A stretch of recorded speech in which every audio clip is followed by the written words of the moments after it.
आज की स्टोरी होने वाली है बहुत ज़्यादा मज़े की, क्योंकि ये स्टोरी मेरी नहीं बल्कि ये स्टोरी मुझे किसी लड़की ने सेंड की है। द लाइक तुम इस पे एनिमेशन बनाओ एंड आई वाज लाइक या ऑफ कोर्स, क्यों नहीं, मुझे तो स्टोरीज़ की बहुत कमी है। This is the horror story. या तो उस स्टोरी को मैं अपना बना के तुम लोग को थोपने वाली हूँ। तो जिस लड़की ने मुझे ये स्टोरी बताई है उसका नाम है आयशा। एंड तो एक दिन मैं ऐसे बैठी हुई थी, मैं मोबाइल चला रही थी एंड कुछ टाइम के बाद मुझे मेरे किचन से आवाज़ आती है, लाइक मेरा ही नेम पुकार के मेरी मम्मा मुझे बुला रही होती हैं, आयशा इधर आओ।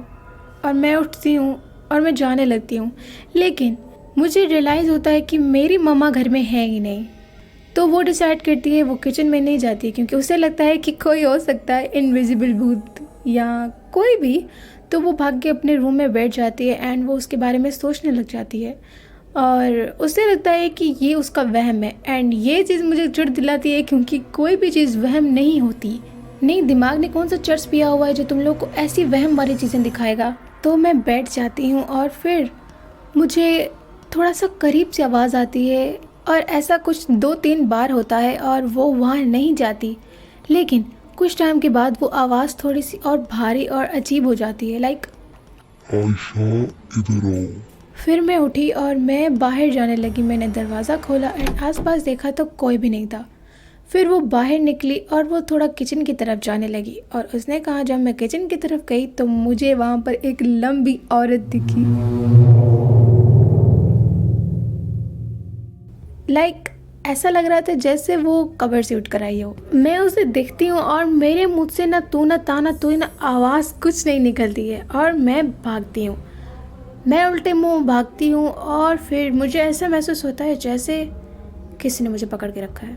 मैंने पीछे पलट कर देखा तो उस औरत के लंबे लंबे हाथ मेरी टांगों को पकड़ के खड़े हुए थे।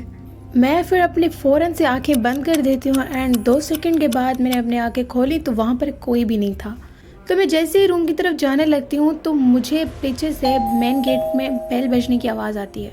तो मुझे लगा लाइक मेरी मम्मा आई होंगी और मैं भागती हुई जाती हूँ, दरवाज़ा खोलती हूँ तो या मेरी मम्मा ही थी। और मुझे कुछ समझ नहीं आ रहा था क्योंकि मैं काफ़ी डर गई थी।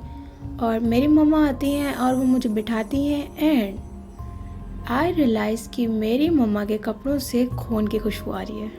ख़त्म भाई। मुझे पता था कि ये मेरी मम्मा तो नहीं है, क्योंकि मेरी मम्मा इस तरह से रिएक्शन नहीं करती हैं।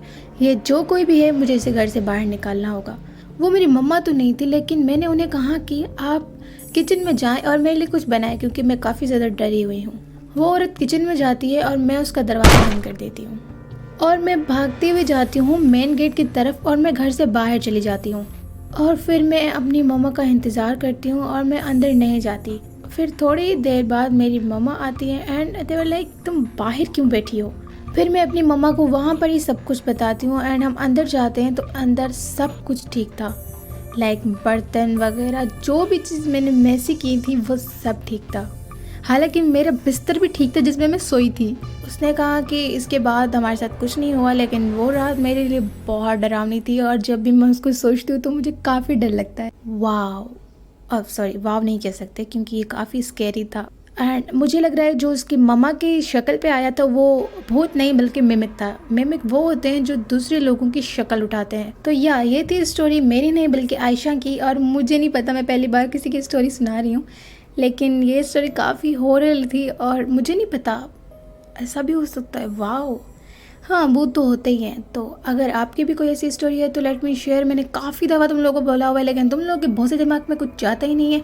तो मिलते हैं अगली वीडियो में, तब तक के लिए thank you for watching, bye.